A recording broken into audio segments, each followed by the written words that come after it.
Hello, everyone. It all began on an ordinary Saturday afternoon. I was in the garage, fiddling with an old lawnmower that had refused to start for weeks. The rhythmic clinking of metal against metal was oddly therapeutic, helping me forget the frustrations of a long work week. My wife, Jessica, was inside, presumably cleaning or reading, her usual weekend routine. We had been married for 8 years, and although our relationship wasn't as fiery as it once was, I believed we were happy. We had built a life together, complete with a cozy house, weekend getaways, and plans for a future filled with the kind of quiet contentment that comes from knowing you've found your person. Sure, there were occasional arguments, but nothing out of the ordinary for a couple our age, or so I thought. It was around 3 p.m. when I first noticed something strange. Jessica had been unusually distant for the past few weeks, more so than what could be chalked up to mere stress or exhaustion. She had started spending more time out of the house, often citing errands or meetings with friends, but there was a subtle shift in her demeanor that made me uneasy. A certain aloofness in her smile, a distracted tone in her voice. It was as if she was mentally somewhere else. That day, as I wiped my hands on a rag and headed inside to grab a drink, I saw her on the phone in the kitchen. She was standing by the sink, her back turned to me.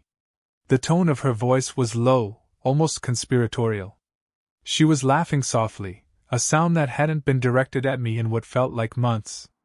I froze in the doorway, curiosity prickling at the edges of my mind. "Yeah, same time next week?" I heard her say, the smile in her voice unmistakable. "I can't wait." She hung up quickly when she noticed me in the doorway, her face flushing slightly as she turned to greet me. "Hey, babe," she said, her voice suddenly too cheerful. "Everything okay with the mower?" "Yeah, just needed some tinkering," I replied, trying to keep my tone light despite the sudden tightness in my chest. "Who was that on the phone?" "Oh, just Melissa," she said casually, mentioning one of her friends from work. "We were planning a shopping trip for next weekend." I nodded, but something felt off. Jessica had never been good at lying. Her tells were always too obvious. The way she avoided eye contact, the forced casualness of her tone, it all pointed to something more than just a simple conversation with a friend. But I pushed the thought aside, not wanting to seem paranoid. The rest of the day passed in a blur of mundane activities. We watched TV, made dinner, and went to bed like any other night, but the unease lingered. I couldn't shake the feeling that something was amiss, and as I lay beside Jessica that night, her back turned to me, I wondered if I was just imagining things. The next few days were more of the same. Jessica continued her routine, but there was a growing distance between us. She seemed more preoccupied, always on her phone, and when I asked her about it, she would brush it off with a laugh and a quick excuse. I wanted to believe her, to trust that everything was fine, but a nagging voice in the back of my mind wouldn't let it go. Then, one evening, I came home earlier than usual from work. Jessica wasn't expecting me for another couple of hours, so when I walked through the door, the last thing I expected was to find her sitting on the couch, engrossed in a conversation with a man I had never seen before. He was older, probably in his early 50s, with graying hair and a rugged appearance. There was something about him that instantly set me on edge. Jessica's face drained of color the moment she saw me, her eyes widening in shock. The man, on the other hand, seemed completely unfazed, offering me a polite nod as if he had every right to be there. "Tom, you're home early!" Jessica exclaimed, jumping up from the couch as if she had been caught doing something wrong. This is Mr. Williams, a friend from the community center. He was just helping me with some paperwork." I forced a smile, though my mind was racing. "Nice to meet you, Mr. Williams," I said, extending my hand. His grip was firm, almost too firm, and his eyes held mine a fraction too long. "Pleasure's all mine," he replied smoothly. "Jessica's been telling me all about you." The conversation that followed was strained, filled with awkward small talk until Mr. Williams finally made his exit. Jessica barely met my eyes as she walked him to the door, her behavior a far cry from the confident woman I knew. As soon as the door closed behind him, she turned to me, her smile nervous. "He's just a friend," she said quickly, as if trying to preempt any questions I might have. I met him at the community center a few weeks ago, and he offered to help with some of the charity work I've been doing. I nodded slowly, but the explanation didn't sit right with me. There was something in the way she spoke, the way she avoided my gaze, that made my gut churn with suspicion. But once again, I chose not to press the issue. I told myself I was being irrational, that there was nothing to worry about. After all, Jessica had never given me a reason not to trust her, until now. But as the days turned into weeks, the feeling of dread only grew. Jessica's late-night phone calls became more frequent, her absences longer. I started to notice small changes in her behavior, how she would quickly lock her phone when I walked into the room, the way she seemed more distant, more preoccupied. One night, as I lay in bed staring at the ceiling, the thought that had been lurking at the back of my mind finally surfaced. What if she was cheating on me? The idea was almost too painful to consider, but once it had taken root, I couldn't shake it. I tried to dismiss it, telling myself that I was being paranoid, that Jessica would never do something like that. But the more I thought about it, the more it made sense. The phone calls, the secrecy, the strange man in our living room, it all pointed to something I wasn't ready to face. And then, one morning, I noticed the first undeniable sign. As Jessica got dressed for work, I saw it, a slight bulge in her midsection, barely noticeable, but there nonetheless. My heart sank as I realized what it could mean. Was she pregnant? And if so, who was the father? The question hung between us like a dark cloud, unspoken but ever-present. I knew I had to find out the truth, but I wasn't sure I was ready for the answer. As Jessica left for work, I sat down on the edge of the bed, my mind reeling. Something was terribly wrong, and I could no longer ignore it. The first cracks in our marriage had appeared, and I feared they would only grow wider until they shattered everything we had built together. The morning after I saw Jessica with Mr. Williams at the bar, I couldn't shake the images from my mind. The way they had leaned into each other, their faces close, the intimacy in their hushed tones, each detail gnawed at me like a relentless parasite. Every time Jessica smiled at me or casually mentioned her day, I felt a sickening twist in my stomach. The trust one had once had in her was crumbling, replaced by suspicion and anger. But it wasn't just anger. It was fear. A deep, gnawing fear that the life we had built together was a lie, that everything I thought I knew about my wife was a carefully constructed facade. I couldn't let it go, not now that I had seen the truth with my own eyes. But what could I do? How could I confront her without proof, without undeniable evidence that she couldn't weasel her way out of? I needed answers, and I needed them fast. A few days later, Jessica left for another of her girls' nights out. The moment she walked out the door, I sprang into action. I had noticed she was increasingly protective of her phone, always keeping it close, but tonight she had left it charging on the kitchen counter. My heart pounded as I approached it. The idea of going through her phone felt wrong, invasive, but the memory of her with Mr. Williams pushed me forward. I picked it up, expecting to be met with a lock screen, but to my surprise, it was open. She must have forgotten to lock it in her hurry. My hands trembled as I scrolled through her messages, looking for anything that could confirm what I already knew in my gut. It didn't take long to find what I was looking for. There, under a contact saved as Mr. W., were dozens of messages. My heart sank as I read them, the blood draining from my face. They were intimate, flirtatious, and filled with plans for secret meetups. But what hit me the hardest was the last message. "I can't wait to see you again, baby." The word baby was underlined, and the context was clear. I felt like I had been punched in the gut.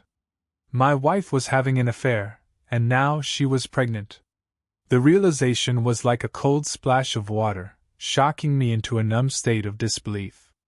I scrolled further back, finding more messages that only confirmed my worst fears. This wasn't just a fling, it was a full-blown relationship. Jessica had been lying to me for months, sneaking around behind my back with this older man, this 50-year-old grandfather. The absurdity of it all made my head spin. What could she possibly see in him? How could she do this to me? To us? To our family? I sat down at the kitchen table, her phone still clutched in my hand. I could hear the blood rushing in my ears, my mind a whirlwind of emotions. Betrayal, anger, confusion, and sadness all battled for dominance, each one trying to consume me whole. I felt like I was drowning, unable to catch my breath as the reality of what was happening closed in around me. For the next few hours I was in a daze. I couldn't stop reading the messages, going over every detail, every word. I wanted to find a loophole, a way to convince myself that this was all some kind of mistake, but there was no denying it. Jessica was pregnant, and the baby wasn't mine. As the clock ticked closer to midnight, I heard the sound of Jessica's car pulling into the driveway. I snapped out of my trance, quickly placing her phone back on the counter and trying to compose myself. My heart raced as I heard her key in the lock, the door creaking open as she stepped inside. "Hey!" she called out softly, probably assuming I was asleep. I stayed quiet, sitting in the darkened kitchen, waiting for her to come in. She seemed startled when she saw me sitting there, her face half lit by the soft glow of the kitchen light. "Tom? What are you doing up?" she asked, her voice laced with concern. I forced a smile, though it felt like my face might crack under the strain. "Couldn't sleep," I lied. "Thought I'd wait up for you." She smiled back, but it didn't reach her eyes. "That's sweet," she said, crossing the room to place a kiss on my cheek. I noticed the faint scent of cologne on her clothes, not her own. A wave of nausea washed over me as I realized it was probably his. "I'm going to bed," she murmured, yawning. "It's been a long day." I watched her leave the room, her figure disappearing down the hallway. As soon as she was out of sight, the fake smile I had been holding collapsed. My mind raced with what I had to do next. Confronting her now would be pointless. She'd probably try to spin some lie, deny everything, or worse, twist the situation to make me seem like the bad guy. No, I had to be smart about this. I had to gather more evidence, more proof that she couldn't refute. And when the time came, I would confront her with everything. There would be no escape for her, no excuses. She had betrayed me, and I would make sure she felt the full weight of her actions. The next day, I called in sick to work, my mind too preoccupied to focus on anything else. I started thinking about how to gather the evidence I needed. I considered hiring a private investigator, someone who could follow Jessica and confirm what I already knew. But that seemed too impersonal, too detached. No, I needed to do this myself. I needed to see it with my own eyes, to know for certain that there was no way she could talk her way out of this. So I started paying closer attention to her schedule, her routines. I became hyper-aware of her comings and goings, every little detail she let slip in conversation. I waited for the next time she said she was meeting up with friends or running errands, knowing now that it was likely a cover for something far more sinister. When she finally mentioned another dinner with friends, I barely blinked. I just smiled, told her to have a good time, and watched her leave, my heart pounding in my chest. As soon as she was out the door, I grabbed my keys and followed her, keeping a safe distance so she wouldn't notice. She drove across town, and just like last time, she wasn't heading to any restaurant. Instead, she pulled into the parking lot of a small motel, its neon sign flickering in the early evening light. I parked a few spots away, my hands shaking as I watched her get out of the car. She glanced around, her movements quick and nervous, before heading inside. I sat there for what felt like an eternity, my thoughts racing. This was it. This was the proof I needed. But as I sat there, watching the motel, a new thought began to take shape in my mind. What if I went inside? What if I confronted them both, right then and there? The idea was terrifying, but it also had a certain appeal. I could put an end to this nightmare once and for all, force her to face the consequences of what she had done. But the more I thought about it, the more I realized I wasn't ready. Not yet. I needed to see more, to be sure that there was no possible way she could deny what she had done. So I waited, my eyes fixed on the motel entrance, every nerve in my body on edge. After what felt like hours, Jessica finally emerged, her hair slightly disheveled, her expression flushed. She looked around nervously, as if she knew someone might be watching, before quickly heading back to her car. I waited until she drove off before following her at a distance, my mind racing with what I had just witnessed. There was no denying it now. My wife was cheating on me, and she was pregnant with another man's child. The reality of it hit me like a freight train, leaving me breathless and shaking with rage. I had given her everything, my love, my trust, my life, and she had thrown it all away for a cheap affair with a man twice her age. I drove home in silence, my mind a whirlwind of emotions. I knew what I had to do next. The time for gathering evidence was over. It was time to confront her, to make her face the truth of what she had done. And when I did, there would be no going back. Our lives would never be the same again. The night after I followed Jessica to the motel, I barely slept. I lay in bed, my mind racing with everything I had witnessed, every message I had read. Each moment felt like another knife twisting in my gut, and the weight of it all was suffocating. She had lied to me, betrayed me, and now she was carrying another man's child. The thought of it made my skin crawl, but as much as I wanted to confront her, I knew I had to be patient. I needed to make sure that when the moment came, it would be inescapable, no room for lies, no chance for her to weasel out of the truth. The next morning, I woke up with a plan. If Jessica thought she could deceive me, hide her affair behind a veneer of normalcy, she was wrong. I would collect the last pieces of evidence, corner her with the undeniable truth, and watch her world fall apart. But as I prepared myself for the final confrontation, something unexpected happened, something that would change everything. It started with a phone call. I was in the middle of making breakfast when my phone buzzed on the counter. The screen lit up with an unknown number, and for a moment, I considered ignoring it. But something in my gut told me to answer, and when I did, a deep, unfamiliar voice came through the line. "Tom?" the voice asked, uncertain. "Yeah, who's this?" I replied, frowning as I wiped my hands on a dish towel. The voice hesitated for a moment before continuing. "My name's James Williams. I'm the man who's been seeing your wife." The world seemed to tilt on its axis. I gripped the counter, my knuckles turning white as the blood drained from my face.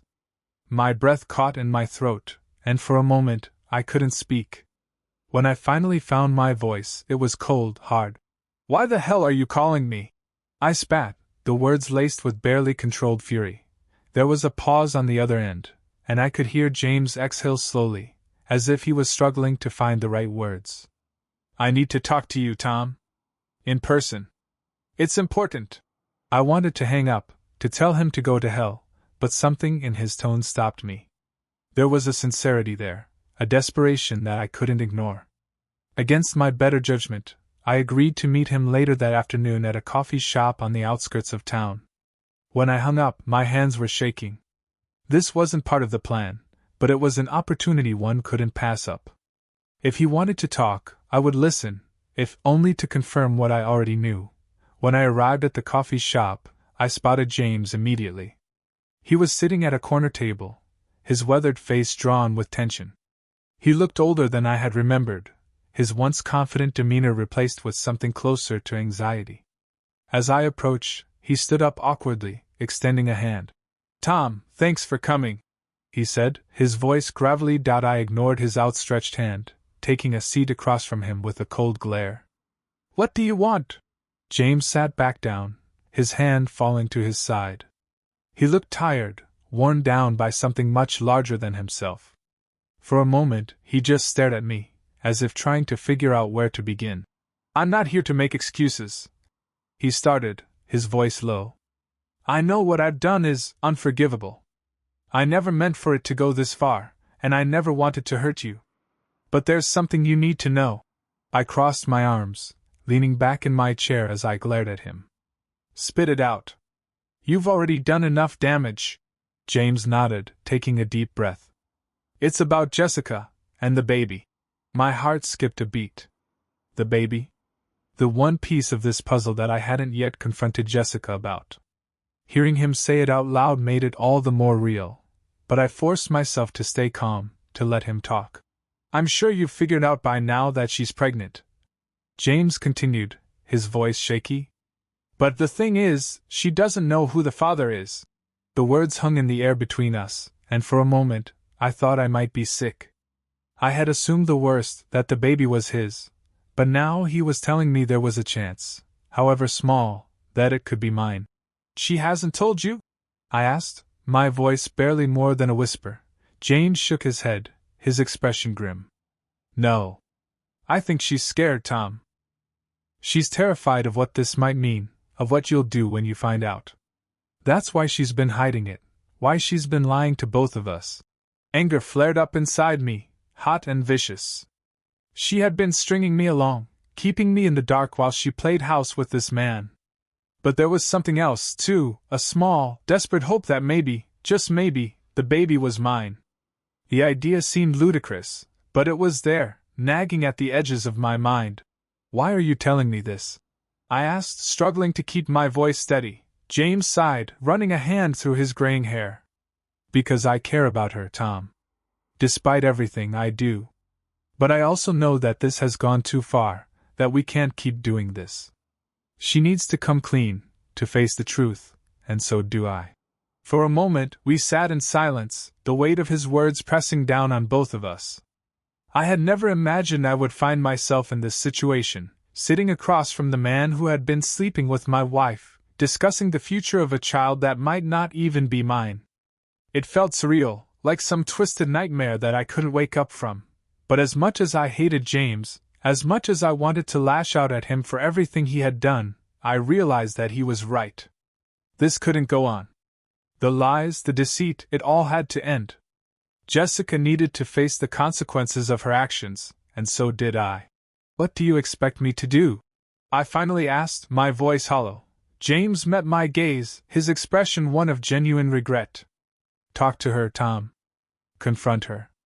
Make her tell you the truth. And when she does, well, that's up to you. But at least you'll know.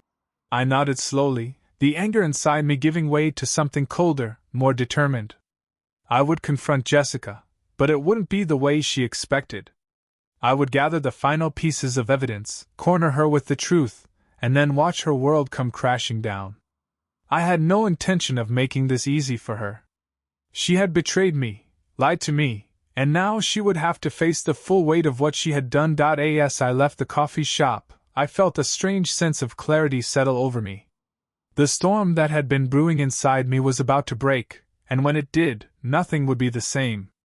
Jessica's secret was out, and there was no going back. When I got home, I found Jessica in the kitchen, preparing dinner as if everything was perfectly normal. The sight of her, so calm, so oblivious, filled me with a mixture of rage and sadness. How had it come to this? How had the woman I loved become a stranger to me, a liar and a cheat? I watched her for a moment, the words I needed to say burning on the tip of my tongue. But instead of confronting her, I simply said, "We need to talk." She looked up, her eyes widening slightly in surprise. "What's wrong?" "Not now," I replied, my voice tight. "After dinner." Jessica nodded, her brow furrowing with concern as she returned to her task. I could see the worry creeping into her expression, the fear that I might know something she didn't want me to. And she was right to be afraid. The moment I had been dreading was almost here, and there was no turning back. That night, after we finished dinner, I led Jessica into the living room. The tension between us was palpable, an invisible barrier that neither of us dared to cross. I could see the anxiety in her eyes as she sat down on the couch, her hands twisting nervously in her lap. "What's going on, Tom?" she asked, her voice wavering. I took a deep breath, steeling myself for what was about to come. "I know about the affair, Jessica." Her face went white, her eyes widening in shock. What are you talking about? Don't lie to me." I snapped, the anger finally breaking through. "I know about you and James Williams. I know everything." Jessica's mouth opened and closed as she struggled to find the words. For a moment, she looked like she might deny it, but then she seemed to crumple under the weight of the truth.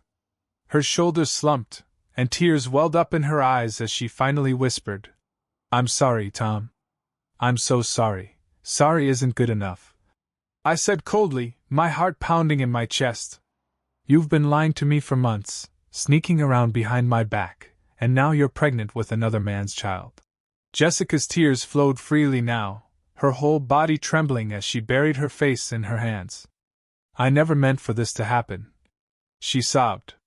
"I never wanted to hurt you, but I don't know what to do. I don't know who the father is." The confession hung in the air like a dark cloud, heavy and suffocating. I felt a sick sense of satisfaction at seeing her break down, but it was quickly overshadowed by the reality of the situation. This wasn't just about her betrayal anymore. This was about the future, about a child that might not be mine. "You should have thought about that before you started sleeping with him," I said, my voice cold and unforgiving. "Now we're going to find out the truth, and when we do, you're going to live with the consequences." Jessica looked up at me, her eyes pleading. "Tom, please." But I cut her off. "No. I don't want to hear it. You made your choices, Jessica, and now it's time to face them." I turned and walked out of the room, leaving her sobbing on the couch. My heart was pounding, my mind racing with what I had just done. The confrontation had been brutal, but it wasn't over. There were still more truths to uncover, more pain to inflict. And when it was all said and done, I would leave her with nothing but the shattered remnants of the life we had once shared. The storm had broken, and there was no going back. The confrontation had left a bitter taste in my mouth. Jessica's tearful admission haunted me, her confession replaying in my mind like a broken record. Despite the satisfaction of finally confronting her, there was no sense of victory, no relief.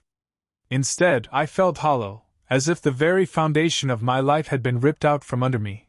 Jessica had spent the night on the couch, her sobs echoing faintly through the walls of our once happy home. I lay in bed, staring at the ceiling, my thoughts churning like a stormy sea. How had we ended up here? How had our marriage, once filled with love and trust, disintegrated into this nightmare? But beneath the sorrow, beneath the heartbreak, there was something else, a simmering anger that refused to be ignored. Jessica had betrayed me in the most unimaginable way, and now, I had to deal with the consequences of her actions. She had brought this mess into our lives, and I wasn't about to let her escape the wreckage she had caused. The next morning, I awoke early, determined to push forward. I needed to know the truth, the full, unvarnished truth, and there was only one way to get it. A DNA test would confirm whether or not I was the father of the baby Jessica was carrying. It was the only way to bring closure to this unbearable uncertainty. Jessica emerged from the living room, her eyes red and swollen from a night of crying. She looked at me, a mixture of guilt and fear etched into her features, but I couldn't bring myself to care. Whatever love I had once felt for her had been buried under the weight of her betrayal. "We need to get a paternity test," I said bluntly, not bothering with pleasantries. Jessica's face crumpled, and she nodded weakly, wiping away the fresh tears that welled up in her eyes. "I'll do whatever it takes, Tom. I want to make things right. Things can never be right between us again," I replied coldly. "But we need to know the truth. It's the least we can do for the baby." She flinched at the harshness of my tone but didn't argue. Instead, she silently agreed to the test, her hands trembling as she reached for her phone to make the necessary appointments. The air between us was thick with unspoken words, the tension nearly unbearable. We were no longer partners, no longer a team. We were two people bound by a tragic mistake, hurtling toward a future neither of us wanted to face. Over the next few days, we moved through the motions like strangers, barely speaking, barely acknowledging each other. The house, once filled with warmth and laughter, had become a place of unbearable tension, every corner heavy with the weight of our shared misery. Jessica avoided me as much as she could, her eyes constantly downcast, as if she couldn't bear to look at the man she had betrayed. When the day of the test arrived, the silence between us was almost suffocating. We drove to the clinic in separate cars, a decision that seemed to underscore just how fractured we had become. The clinic was cold, sterile, a place devoid of emotion, much like our relationship had become. We filled out the necessary paperwork, the process clinical and impersonal, and then we waited, the minutes stretching into what felt like hours. Jessica sat across from me in the waiting room, her hands clasped tightly in her lap. She was pale, her face drawn with worry, but I couldn't bring myself to feel pity for her. This was her doing, her mess, and now she had to live with the consequences. I looked away, focusing on the sterile white walls of the clinic, trying to block out the reality of what was happening. Finally, the nurse called us in, her voice devoid of any warmth. The test itself was quick, a simple swab of the cheek for me, a blood draw for Jessica. We were told that the results would take a few days, and then we were free to go, back to the purgatory of our home. As we walked out of the clinic, Jessica reached for my hand, her touch hesitant. "Tom," she whispered, her voice breaking. "I'm so sorry. I never wanted this to happen." I pulled my hand away, the anger flaring up once again. "Sorry doesn't change anything, Jessica. We'll get the results, and then we'll figure out what happens next." She looked like she wanted to say more, to plead for forgiveness, but I wasn't interested in hearing it. I was done with her excuses, done with the lies. All that mattered now was the truth, and once we had it, I would make my decision. The days that followed were torturous. The wait for the results stretched on interminably, each passing hour filled with a gnawing anxiety that I couldn't shake. Jessica and I barely spoke, the silence between us growing thicker with each passing day. She avoided me as much as possible, retreating to the spare bedroom at night, leaving me alone with my thoughts. It was during one of those long, sleepless nights that I began to wonder, what if the baby was mine? The thought had crossed my mind before, but now it consumed me. What if, despite everything, I was the father? What would that mean for us? For our future? The idea was both terrifying and strangely hopeful. If the baby was mine, could we somehow salvage what was left of our marriage? Could we find a way to move past the betrayal, to rebuild the trust that had been shattered? Or was the damage too deep, too irreparable, to ever truly heal? But then there was the other possibility, the one that haunted my every waking moment. What if the baby wasn't mine? What if Jessica had been carrying another man's child all along, and I had been blind to it? The thought of raising another man's child, of living with that constant reminder of her infidelity, was unbearable. I didn't know what to hope for, what outcome would be worse. All I knew was that our lives were on the brink of collapse, and the only thing that could push us over the edge was the truth. Finally, after what felt like an eternity, the results came in. Jessica was at work when the call came. I answered the phone with trembling hands, my heart pounding so loudly I could barely hear the words on the other end. The voice was calm, professional, but the impact of what they were saying hit me like a sledgehammer. The baby wasn't mine. The world seemed to drop out from under me. I felt like I was falling, spiraling into a dark, endless void. All the anger, the fear, the uncertainty, it all came crashing down at once, leaving me numb, unable to process what I had just heard. I don't know how long I stood there, the phone slipping from my hand as the weight of it all pressed down on me. The baby wasn't mine. Jessica had been lying to me from the beginning, carrying another man's child while pretending everything was fine. When Jessica came home later that evening, she found me sitting on the couch, the envelope with the results lying open on the coffee table. She froze in the doorway, her eyes wide with fear. "Tom?" she asked cautiously, her voice trembling. What did they say?" I looked up at her, my eyes hollow, my voice devoid of emotion. "It's not mine!" Her face crumpled, and she staggered back as if I had struck her. No, it can't be." I didn't respond. There was nothing left to say. The truth was out, and it was more devastating than anything I could have imagined. We were standing at the edge of a precipice, and I knew there was no way to pull back now. Jessica collapsed onto the floor, her sobs racking her body as she tried to form words. "Tom, I'm so sorry, please." I stood up, the anger and hurt finally boiling over. "Sorry? Sorry doesn't fix this, Jessica. You've destroyed everything. Our marriage, our future, you've ruined it all." She looked up at me, her tear-streaked face filled with desperation. "I didn't mean to. I never wanted this. Well, it happened," I snapped. "And now we have to live with it." Jessica reached out to me, but I stepped back, the distance between us growing wider with every passing second. "I can't do this anymore, Jessica. I can't pretend that things can go back to the way they were. You made your choice, and now I'm making mine."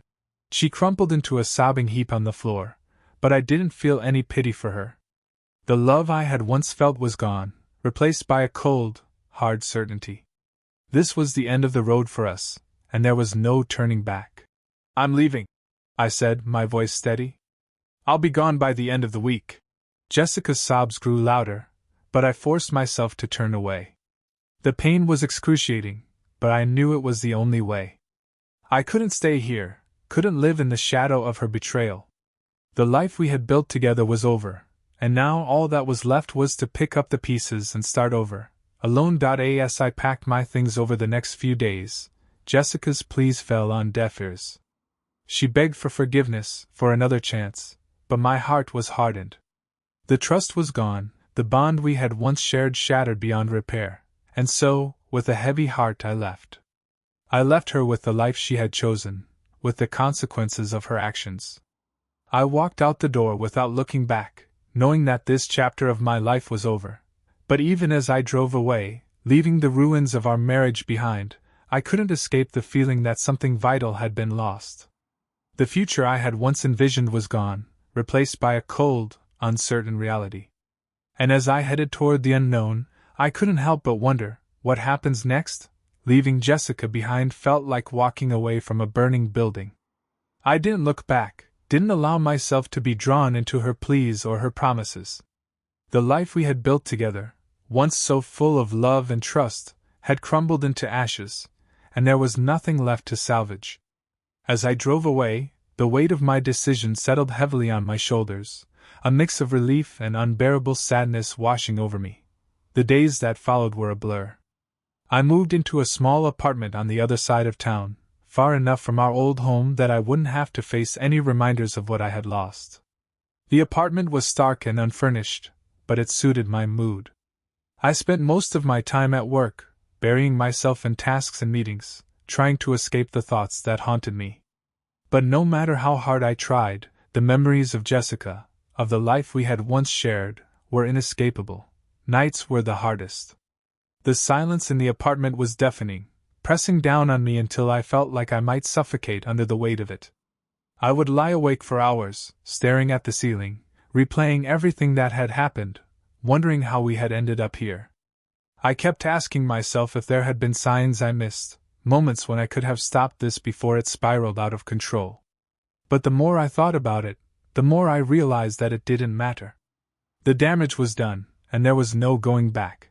Jessica tried to reach out to me multiple times. She called, left voicemails, and even sent texts, but I ignored them all. I had nothing left to say to her.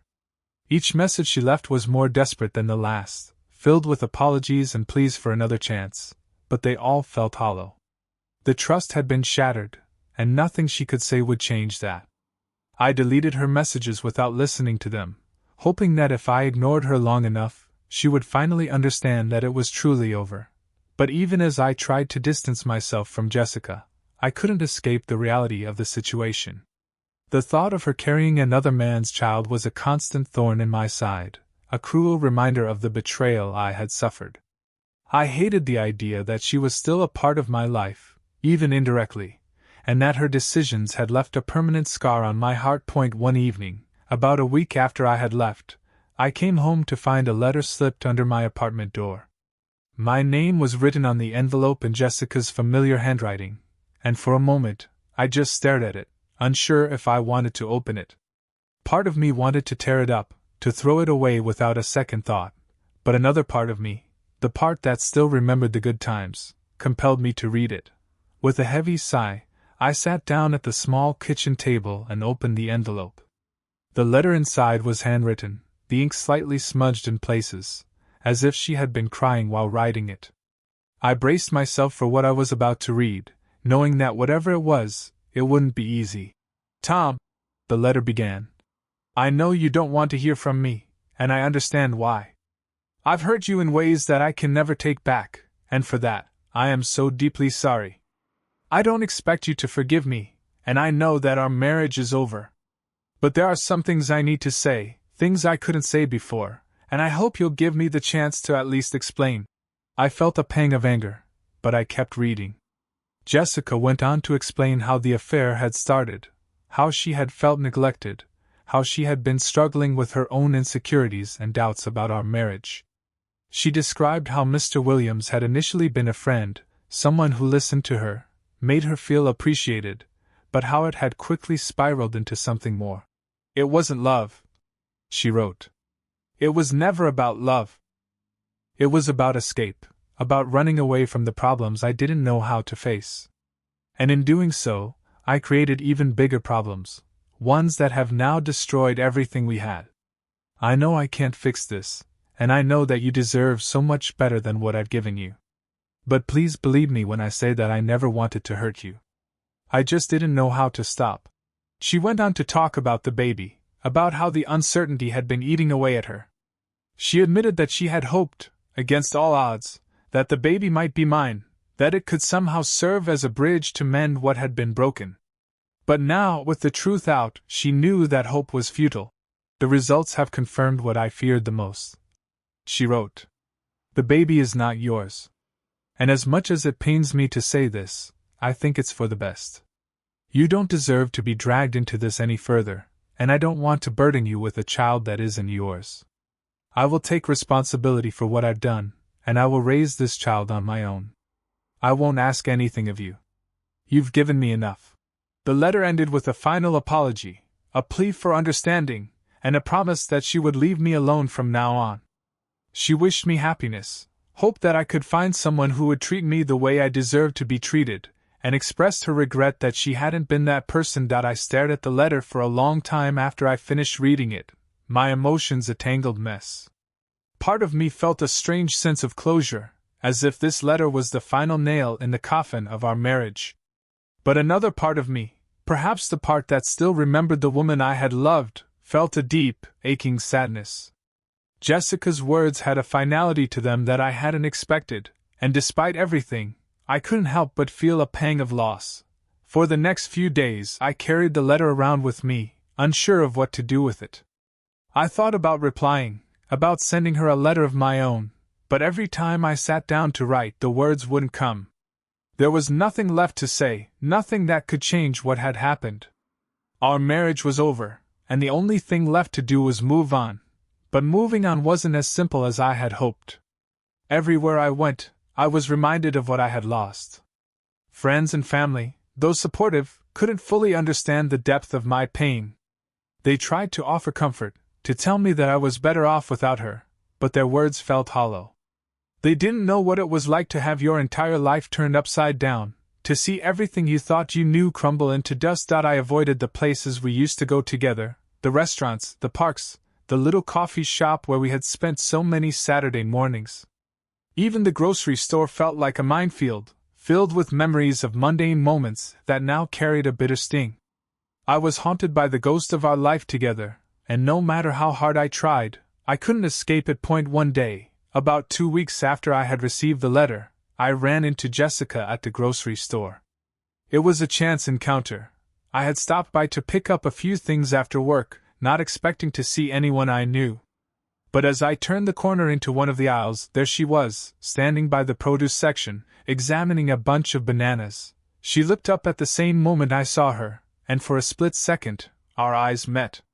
I saw the flash of recognition in her gaze, followed by a wave of guilt and sadness. She looked different, tired, thinner, her clothes hanging loosely on her frame. The vibrant, confident woman I had once known was gone, replaced by someone who seemed weighed down by the consequences of her actions. For a moment neither of us moved. The air between us was thick with tension, with unspoken words that neither of us knew how to express. Finally, Jessica broke the silence, her voice barely above a whisper. Tom. I shook my head, the pain too fresh, too raw. Don't, I said, my voice strained. There's nothing left to say.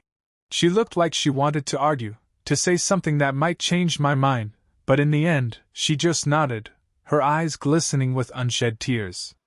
I'm sorry, she whispered, and then she turned and walked away, leaving me standing there, alone with my thoughts. I watched her go, a strange mix of emotions churning in my chest. There was no satisfaction in seeing her like this, no sense of closure or justice. Just a deep, aching sadness for what we had lost, for what could never be repaired. As I stood there in the middle of the grocery store, surrounded by the ordinary, everyday things that now felt foreign and empty, I realized something important. Moving on wasn't about forgetting, about erasing the past or pretending it never happened. It was about accepting that the life I had once known was gone, and that the only way forward was to let go. Jessica had made her choices, and I had made mine. The future was uncertain, and the path ahead was filled with unknowns, but it was a path I had to walk alone. I couldn't hold on to the past anymore, couldn't keep clinging to the memories of what we once had. It was time to let go. And so, as I left the grocery store that day, I felt a small, tentative sense of peace begin to settle over me. It wasn't much, just a flicker of light in the darkness, but it was enough. Enough to take the first steps toward healing, toward rebuilding the life that had been shattered, enough to finally start moving on. The weeks that followed my encounter with Jessica at the grocery store were a mix of progress and setbacks. There were days when I felt like I was finally moving on, like the weight of everything was slowly lifting off my shoulders. But then there were other days when the memories would hit me out of nowhere, leaving me gasping for breath, struggling to hold it together. It wasn't just about missing Jessica. It was about the life we had built together, the future we had planned. Losing that was like losing a part of myself, and no matter how much I tried to push forward, the past still haunted me. But I was determined not to let it define me. I threw myself into work, took up new hobbies, and started reconnecting with friends I had lost touch with over the years. It wasn't easy, but it was necessary. Every step forward, no matter how small, was a victory. One evening, about a month after I had left Jessica, I received an unexpected call from an old friend, Mark. We had been close during college, but life had pulled us in different directions, and we hadn't spoken in years. Hearing his voice brought back a flood of memories, and for the first time in a long while, I felt a genuine sense of connection. "Tom, it's been too long," Mark said, his voice warm and familiar. "I heard about what happened, and I wanted to check in on you." We talked for hours, catching up on everything that had happened since we last spoke. I told him about Jessica, about the affair and the aftermath. He listened without judgment, offering words of comfort and understanding. By the time we hung up, I felt lighter, as if some of the burden I had been carrying had been lifted. In the days that followed, Mark and I reconnected in a way that reminded me of the old days. We started meeting up regularly, going out for drinks, and even planning a weekend fishing trip, something we had always talked about but never actually did. It felt good to have someone in my corner, someone who knew me before all the chaos, who could remind me of who I was outside of this mess. As I focused on rebuilding my life, I found that the wounds from my marriage were slowly beginning to heal. They didn't disappear completely. I knew they never would, but they started to scar over, becoming a part of my story rather than the whole of it. But just as I started to feel like I was on solid ground again, an unexpected message threatened to pull me back into the past. It was a simple text, a few words that made my heart skip a beat. "Can we talk? It's important. Jessica." I stared at the screen, my mind racing. After everything that had happened, I wasn't sure if I was ready, or willing, to reopen that chapter of my life. But something in her message felt different, more urgent. Against my better judgment, I decided to meet with her. We agreed to meet at a small cafe on the edge of town, a place that held no memories for us, neutral ground. I arrived early, my nerves frayed as I sat by the window, watching the rain streak down the glass. Every instinct told me to leave, to avoid whatever confrontation was coming, but I stayed, waiting. When Jessica walked in, I barely recognized her. She looked different, more tired, yes, but also more resolved, as if she had finally come to terms with everything that had happened. She spotted me immediately and walked over, her steps hesitant but determined. "Tom," she said softly as she sat down across from me. "Thank you for meeting me." I nodded, not trusting myself to speak. The emotions I had worked so hard to bury threatened to resurface, but I forced them down, focusing on the present. "I know this is the last thing you want to do," she continued, her voice shaky but sincere. "But I needed to see you one last time. There's something I need to tell you. Go ahead." I replied, my tone neutral. I didn't know what to expect, but I braced myself for anything. Jessica took a deep breath, her eyes glistening with unshed tears. I've decided to move away. I'm going to stay with my sister for a while, out of state. I think it's the best thing for both of us, and for the baby. Hearing her talk about the baby still stung, but I kept my expression steady, waiting for her to continue. I wanted to tell you in person because I owe you that much, she said, her voice cracking. I've done so much damage, Tom. I've hurt you in ways I can never make up for, and I don't expect you to forgive me. But I want you to know that I'm taking responsibility for my actions. I'm going to do my best to be a good mother, and I'm going to make sure that our paths don't cross again. She looked down at her hands, which were clenched tightly in her lap. I've caused you enough pain. The least I can do is give you the space you need to move on. There was a long pause as I absorbed her words. I had expected this meeting to be painful, and it was, but there was something else, too, a sense of closure that I hadn't anticipated. For the first time, it felt like we were both acknowledging the end, not just of our marriage, but of the hold it had on our lives. I appreciate that, I said finally, my voice calm. And I hope you find the peace you're looking for. She looked up at me then, her eyes filled with a mix of regret and gratitude. Thank you, Tom. For everything. Despite how it ended, I'll always be grateful for the time we had together. We sat in silence for a few moments longer, the weight of our shared history settling between us. But it was a different kind of silence this time, less about the pain of the past and more about the acceptance of what was to come. When Jessica finally stood to leave, she hesitated, as if she wanted to say something more. But instead, she simply nodded, offering me a small, sad smile before turning and walking out the door. I watched her go, feeling a strange mix of sadness and relief. This was it, the final goodbye. As I left the cafe, I felt a sense of lightness I hadn't experienced in months. It wasn't happiness, not yet, but it was a step toward it.